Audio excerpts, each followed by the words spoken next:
استاد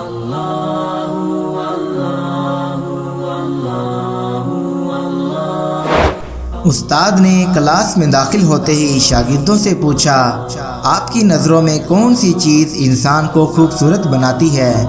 سب شاگردوں نے مختلف جواب دیے۔ کسی نے کہا بڑی آنکھیں، کسی نے کہا کتابی چہرہ، اور کسی نے کہا بڑا قد، اور کسی نے کہا سفید رنگ۔ سب کے جواب سننے کے بعد استاد نے اپنے بیگ سے 2 گلاس نکالے۔ ایک شیشے کا انتہائی نفیس اور خوبصورت رنگوں والا گلاس تھا، جبکہ دوسرا مٹی کا بنا ہوا بھدا سا گلاس تھا۔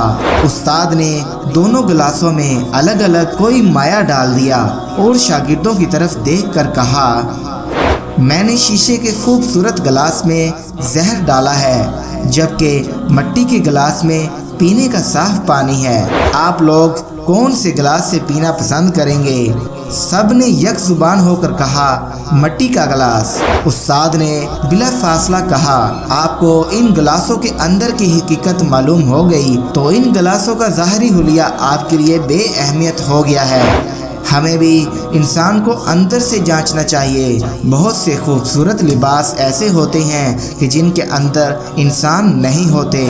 بہت سی شکلیں اور جسم ایسے ہوتے ہیں کہ جن کے دل چڑیا کی مانند ہوتے ہیں۔ انسان کو اندر سے جانیے۔ خوبصورت چہرہ بھی بوڑھا ہو جاتا ہے، پرکشش جسم بھی ایک دن ڈھل جاتا ہے، لیکن ایک اچھا انسان ہمیشہ اچھا ہی رہتا ہے۔ انسان کی پہچان اچھے لباس سے نہیں بلکہ اچھے اخلاق سے ہے۔ اس ویڈیو کو شیئر ضرور کریں، ہو سکتا ہے کہ ایک شیئر سے یہ بات کسی کے دل میں اتر جائے۔